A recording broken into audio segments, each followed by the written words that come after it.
આજે આનંદનો વિષય છે. બધાને આમ તો ખ્યાલ હોય છે કે મારે અનુષ્ઠાન હોય તો કે નીકળવા ન હોય, કુદરતી આ બધો ભેટો થઈ ગયો. અને બે શબ્દમાં એ વાત કરી, અરુ મન. અરુ એટલે શું ખબર છે? સૂર્ય. જ્યારે અરુણોદય થાય ત્યારે ધીમો ધીમો પ્રકાશ અને સુંદર મજાના કલર આપણને દેખાય છે. અને જ્યારે મધ્યાહને આવે ત્યારે તડકો સહન ન થાય. પણ અરુણોદય એટલે એકદમ સુંદર, બધાને શાંતિ આપે, આનંદ આપે. અને સૂર્યનું કામ કેટલું બધું છે કે જ્યારે જ્યોતિષના વિષયમાં એક સૂર્ય ગ્રહ છે, મુખ્ય ગ્રહ, કે એ ગ્રહ એવો છે કે જો સારો ગ્રહ કુંડળીમાં હોય, પતિનું સુખ, પુત્રનું સુખ, પિતાનું સુખ, ભાઈઓનું સુખ, પુરુષને લગતી કોઈ પણ વ્યક્તિ હોય તેનું સુખ મળે. તો આ જમાઈઓ કેવા માટે પુરુષ છે બધા, પતિ તો બરાબર જ છે, પણ જમાઈઓ સારા મળવા.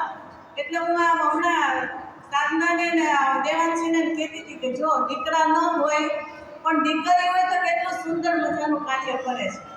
એટલે તમે બરાબર આ પ્રોગ્રામ જુઓ કે તમારે પછી શું કરવાનું છે. એટલે આજે આપણે એ વિચારીએ કે અરુણોદય એટલે અરુબેને ખૂબ બધા જે કાંઈ ભાઈઓ બહેનો જે કાંઈ આવે એની ખૂબ સેવા કરી. જ્યારે આવે ત્યારે એમની ઘરે જ ઉતરવાનું હોય અને ખૂબ મહેનત કરી, કુટુંબ, પરિવાર, સાસુ માટે, જેઠ માટે, મને જેટલી ખબર છે એટલી વાત કરું છું. અને અમારે મનોલાલ તો આવે એટલે અરુબેન બોલતા હોય પણ એક ટપકું મૂકે એટલે બસ થઈ જાય. એટલે મનને જીતી લેવા, વગર બોલે પણ મનને જીતી લેવા. આજે બધાને એક જ શુભેચ્છા આપીશ કે આજનો દિવસ હું હવે બધાને એક વસ્તુ કહું છું કે આપણે ઘણીવાર બધા માટે આયુષ્ય માંગીએ છીએ, પણ આયુષ્ય માંગતા પહેલા એની સાથે એક વસ્તુ માંગજો કે આયુષ્ય ઓછું મળશે તો ચાલશે, પણ હરતા ફરતા સ્વસ્થ રહી અને આપણું મૃત્યુ થાય ને એ મહાન વસ્તુ છે. એટલે ક્યારેય પણ આપણે કોઈ પણ અપેક્ષા રાખીએ, આયુષ્ય માંગીએ, તો એની સાથે બધાની શુભેચ્છા આ હોવી જોઈએ કે આપણે 75 વર્ષ તો ઉજવવા છે, પણ ત્યાં સુધી એની તબિયત સારી રહેવી જોઈએ, એ પહેલું માનવાનું છે.